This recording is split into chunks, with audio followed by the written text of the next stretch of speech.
सर्वबाधा विनिमुक्तो धनधान्य सुतान्विता मनुष्यो मत्प्रसादेन भविष्यति न संशय। जयकारा शेरों वाले दा माँ जगत जननी जगदम्बा सभी बाधाओं को दूर करने वाली। कोई भी बाधा है, कोई भी कष्ट है, उसको माँ भगवती ही दूर करती है। धन धान्य को बढ़ाने वाली है, हमारे परिवार को वंश को आगे बढ़ाने वाली है माँ भगवती जगदम्बा। संतान चाहिए किससे मांगते हैं? माँ भगवती से, सबको पता है। धन धान्य लक्ष्मी चाहिए किससे मांगते हैं? माँ भगवती से। लेकिन भगवान जी से क्या मांगते हैं? भगवान विष्णु से, भगवान शिव से, इनसे क्या मांगते हैं? मुक्ति, भक्ति। बाकी सारी भौतिक वस्तुएं, लग्जरी की वस्तुएं सब माँ भगवती से मांगते हैं, क्योंकि ऐशो आराम चाहिए संसार में रहना। तो अब सारे संत हो जाएंगे तो संत ज्ञान किसको देंगे? और सारे ऐसे हो जाएंगे तो संत क्या करेंगे? तो पृथ्वी का भी संतुलन बना रहता है। संतों की भी इतनी आवश्यकता है और हमारे जैसे पापियों की भी उतनी ही आवश्यकता है। हम नहीं होंगे तो संतों के ज्ञान का जो धन है, जो संपत्ति है, उसको कैसे पहचान पाएंगे? तभी तो उसकी पहचान होगी, अच्छाई की और बुराई की, तभी पहचान हो पाती है। बोल साचे दरबार की जय। दूध में चावल डालो तो खीर बनती है, मेरी माँ के दर पे आओ तो तकदीर बनती है। माँ भगवती के द्वार पर आने से तकदीर बनती है। बिगड़ी हुई तकदीर, सोई हुई तकदीर भी माँ जगदम्बा के द्वार पर आकर जाग जाती है। जिसके भाग्य में कुछ लिखा भी नहीं है, उसके भी भाग्य को बदलने की क्षमता अगर किसी में है तो केवल माँ भगवती। बोल साचे दरबार की जय। माँ भगवती, माँ जगदम्बा, गुरु, संत सब क्या करते हैं? हम जैसे मनुष्यों को जगाते हैं। द्वार पर भिक्षुक आता है, आकर एक आवाज लगाता है, अलख निरंजन। जो भिक्षा मांगने आया वो आवाज नहीं लगाता कभी भी, क्योंकि उसे तो 10 रुपए चाहिए, इससे ज्यादा कुछ नहीं चाहिए। जो हमें देने आया है वो आकर आवाज लगाता है, हमें चेतना जगाता है कि तेरे द्वार पर भिक्षुक के रूप में, संत के रूप में भगवान खड़े।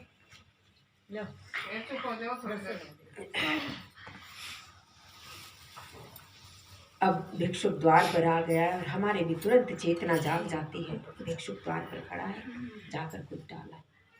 और कोई ऐसा आता है कि वो लेकर हमसे एक मुट्ठी जाता है और इतना देकर चला जाता है, हम उसको बरसों तक याद करते रहते हैं कि पता नहीं ऐसा संत आया था और उसके आने से मेरे घर में सारे कार्य सिद्ध हो गए। क्योंकि बताकर संत तो देकर नहीं जाते, बिना बताए देकर जाते।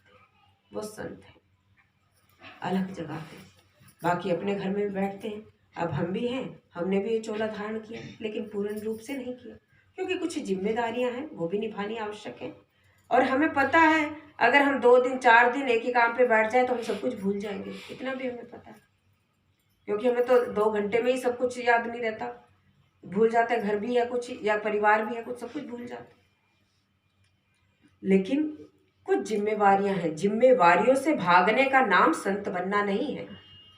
संत बनना अपनी सबसे पहले जिम्मेवारी है। अगर माता पिता की, सास ससुर की सेवा हमारे बस की नहीं है और बैठ के वस्त्र धारण करके बैठ जाएं तो वो क्या संत हैं?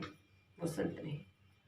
सबसे पहले गुरु और भगवान तो आपके घर में, उनकी सेवा कीजिए, अपने आप ही संत हो जाओगे। क्योंकि हृदय में जब सेवा का भाव जाग जाएगा, सेवा ही तो करते हैं संत, और क्या करते हैं? तुम्हारे जैसों की सेवा ही तो कर रहे हैं हम लोग, क्या कहते हैं? यही भाग सबको अपने हृदय में जगाना चाहिए। ऐसे ही एक संत महात्मा थे, अपने आश्रम पर बैठे, अपना रोज भगवान के नाम का, राम के नाम का सुमरण होता, कथा होती, भागवत होती, जो भी होता, नित्य क्रम मंदिर आश्रमों में चलता रहता है और आने जाने वाले सुनते रहते हैं। तो उसी वन में रोज पक्षी चारों तरफ मंडराते और उनका भजन कीर्तन सुनते। एक तोता नियम से आके गुरु महाराज के पास आकर बैठ जाता और रोज उनका भजन सुनता, जो बोलते वही सुनता। राम राम राम राम यही तोते की जुबान पर रट गया। एक दिन महाराज जी कथा सुना रहे और कथा में कह रहे कि जितना भी भगवान का राम के नाम का सुमिरन करोगे और तुम्हारे सारे बंधन जो हैं मुक्त हो जाएंगे, सारे बंधन कट जाएंगे। तो तोते को भी ये बात कंठस्थ होगी कि जितना भी राम का नाम का सुमिरन करोगे तुम्हारे सारे बंधन छूट जाए। तोता भी इसी बात को रोज दोहराता। तो ऐसे ही आप जैसे बैठे हैं सब लोग और ऐसे ही संत कथा सुना रहे हैं और तोता भी साथ में बैठा है और तोता भी संत की कही हुई बातों को दोहरा रहा है। तो मेरे जैसा जिस आदमी की जैसी भावना होती है, सारे एक भावना से थोड़ी आते हैं। कहने लगा महाराज जी अगर आज्ञा हो तो आपके इस तोते को ले जाओ। कि तोते को ले जाओ, ये तोते से पूछो, मैं तो जानता नहीं, मेरे तो सब है, ये एक तोता थोड़ी, सारे जीव जंतु पशु पक्षी और आप सब मेरे ही हैं। तो उस व्यक्ति ने तोते को पकड़ा और पिंजरे में कैद किया और ले गया और जाकर अपनी दुकान पर रख दिया। और तोता आते जाते राम राम जपोगे तो सारे बंधन मुक्त हो जाओ, अपना यही रटता।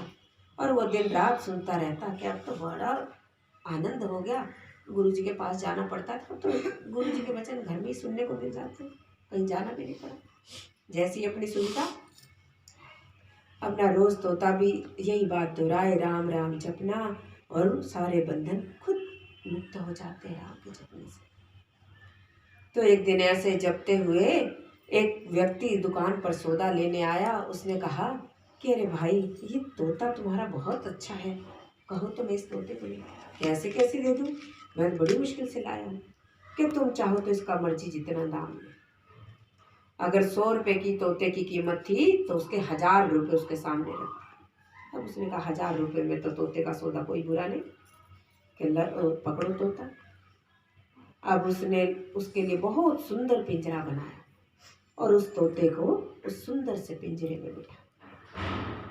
और तोता मन ही मन कह रहा कि हे गुरु महाराज आप तो कह रहे थे कि राम का नाम जपने से बंधन मुक्त हो जाते हैं, उसने पकड़ के पिंजरे में डाल दिया और इसने भी मेरे लिए बहुत सुंदर पिंजरा बना दिया, मैं कहाँ मुक्त हूँ, मैं तो मुक्त नहीं हूँ। फिर तोते का अपना वही नित्यक्रम जितना सुना था, जितना जीभ पे रटा गया था कि भगवान का नाम जपोगे तो राम का नाम जपोगे तो बंधन मुक्त हो जाओ। तो एक दिन उसने अपने उस तोते को पिंजरे में बाहर बालकनी में टांग दी और नीचे से एक कोई रईस औरत गुजर रही थी और उसकी नज़र उस तोते पर पड़ी और आवाज़ लगाते तोते को देखा ऐसे बोलते हुए। तो तुरंत उसने अपनी गाड़ी रुकवाई और मकान वाले का दरवाज़ा बताया कि इसको कहो नीचे आए। नीचे आए कर बोलो कि तोता जो तुम्हारा है ये मुझे चाहिए। कि मैं नहीं दे सकता, मैंने तो इसे बहुत धन देकर खरीदा है। कि कितना धन दे इसका घर खरीदा है? कि मैंने 1000 रुपये इसके दिए। तो उसने उसको 10,000 थमाए, 1000 के 10,000 थमाए कि तोता मुझे चाहिए।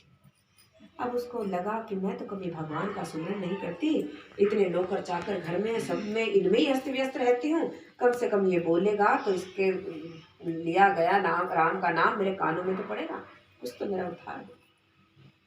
अब उसको ले जाकर तोते को और अपने घर में पिंजरे में रख दिया और नौकरों का आदेश दे दिया कि तोते के लिए सोने का और रत्नों जड़ों से मणियों से हीरे से जड़ाकर पिंजरा बनवाया जाए।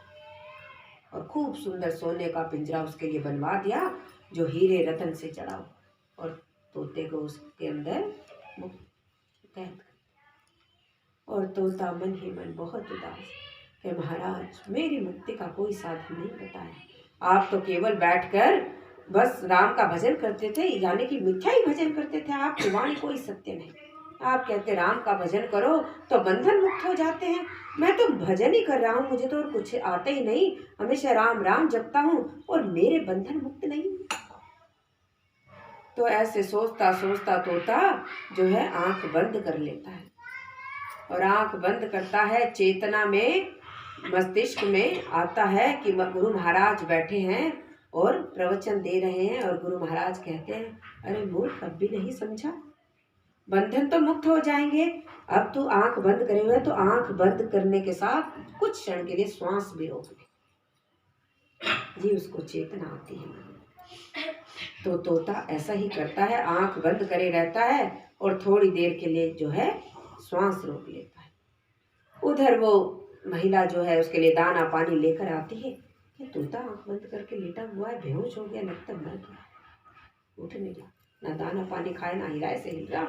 उसने पिंजरे का दरवाजा खोला और दरवाजा खोलते ही तोते ने लंबी उड़ान भर दी और कहने लगा, जय हो मेरे गुरु महाराज, आपके उपदेश को यदि मैंने सच्चे हृदय से सुना होता तो मेरे तो बंधन कभी के मुक्त हो चुके होते।